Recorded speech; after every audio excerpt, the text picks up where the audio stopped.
که خوبی و مهربونیش زبان زده همه اهل محل بود. آقا محمد و خانواده‌اش اما چند سالیه به خاطر از دست دادن پسر کوچیکشون میثم عزادار بودن. خانومش بازم باردار شده بود ولی ترس از دست دادن دوباره فرزندش رو داشت. تا اینکه یک شب آقا محمد یک خوابی میبینه. خواب میبینه که کوه بیستون از وسط شکافته میشه. دو دست نورانی از داخل کوه بیرون میاد و یک بچه‌ای رو به اونا میده و بهش میگه که خیلی مراقب این بچه باش. توی خواب میشنوه که بهش میگن این دستای حضرت زهراه. بله دلشون پر شد و بعد از چند ماه پسرشون رو بغل گرفتن. چقدر شبیه میثم بود. اسمشان میثم گذاشتن. میثم بزرگ و بزرگتر شد و پاش رو تو خوبی و مهربونی جای پای پدرش گذاشته بود. تو کلاس‌های قرآن همیشه اول بود. توی عزاداری‌های محرم همیشه بود. میرفت توی کوچه و یه گوشکو برمی‌داشت و بچه‌های محل دور خودش جمع می‌کرد و مداحی می‌کرد. با خودش شور و نشاط رو به محله آورده بود. اما انگار خودش باید خیلی قوی میشد بچه‌ها. چون که 13 سالش بود پدر و مادرش رو از دست داد. ساعت و چپی یادگاری پدرش رو بغل کرد و به همراه خواهرش که تازه ازدواج کرده بود راهی قم شد. اولین باری که وارد حرم حضرت معصومه شد دیدین بچه دنبال مادرش میگرده؟ محو حرم شده بود. نزدیک و نزدیکتر به ضریح بود. ضریح و گرفت. ضریح و بغل گرفت. سرش رو روی شونه های حضرت معصومه گذاشته. روی مادرش میداد بچه ها. اونجا بود که ازش قول گرفت همیشه مادرانه کنارش باشه. چپی پدرش رو همونجا تبرک کرد و بوسید و دیگه از خودش جدا نکرد. میثم توی قوم بزرگ شد. از اون به بعد هر کسی که سراغ میثم رو میگرفت میدونست که باید توی حرم پیداش کنه. مؤذن مسجد بود. زیارت عاشورای همیشه حرم رو شرکت میکرد. توی درس جزو نفرات برتر کنکور شد و بعد از گرفتن مهندسیش برای سربازی راهی پادگان شد. از شما چه پنهون؟ خیلیا به خواهرش گفتن مینا برادر تو یه نخبه است، بذار از اینجا بره، اینجا که برای اون جایی نیست. مینا میگفت اگه میتونی میثم رو از مادرش معصومه جدا کنی حرفی ندارم. توی پادگان هم هوش بالای میثم و اخلاق خوبش از دید فرماندهان سپاه پنهون نموند و دعوت شد به هوافضای سپاه. اومد با یه پاکت شیرینی این خبر خوشحالی رو به خواهرش بده. خوشحالی؟ مگه خواهرش با این خبر خوشحال میشد؟ یه دونه برادرش میثم تفنگ امکان نداره. همیشه به میثم میگفت میثم بابا نگم یه شو اگر بچیدن بالا و گرم لشونه کجو کیو بیابان یک برم لشونه. حالا بذارم بری با تفنگ.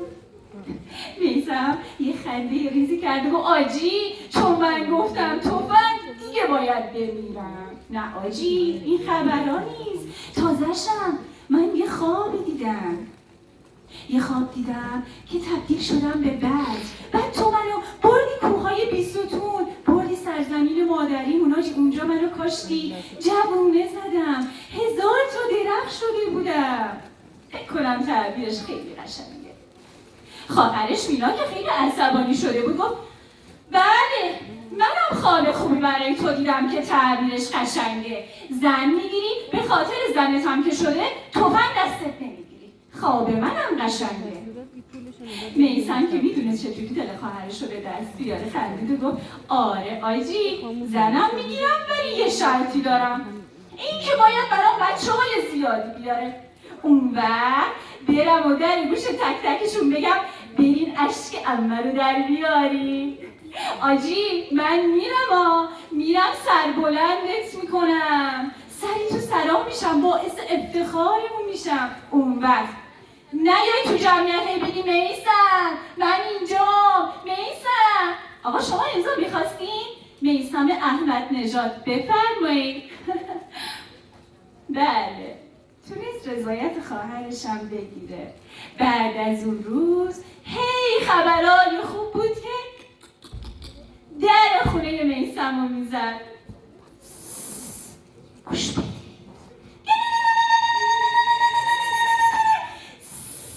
گوش بدید، عروسی میثمه.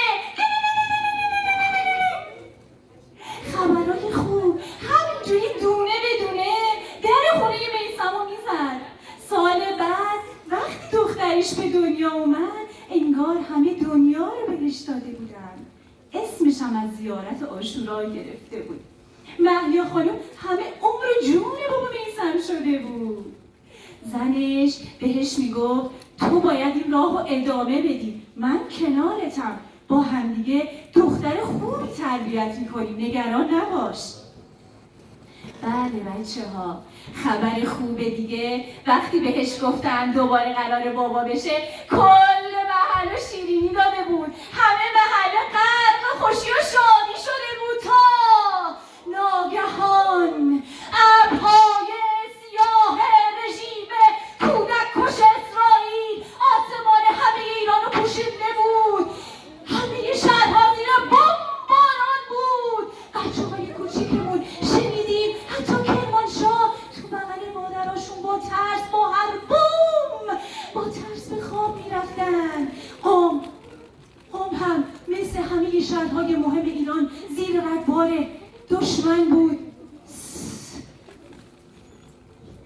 میثم ها باید میرفتن. پادگان مصطفی خمینی میثم دوستاش پشت پدافند بودن. روز اول، روز دوم از دوستاش شهید داده بود، اما میثم موند. یک تماس کوتاه با خواهرش گرفت، گفت آجی جنگ شده.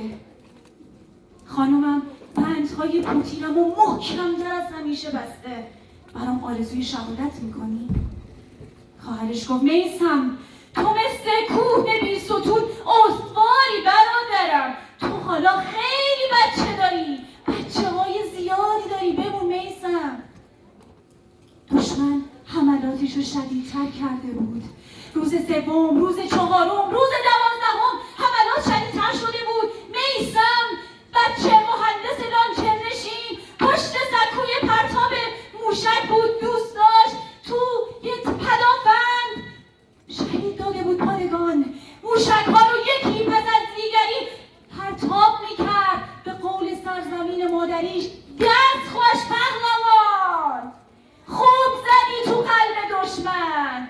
فرمانده گفت میثم شناسایی شدیم، امشب حملات شدیدتر میشه. میثم محکم‌تر از همیشه پشت پرتاب موشک به نام مادرم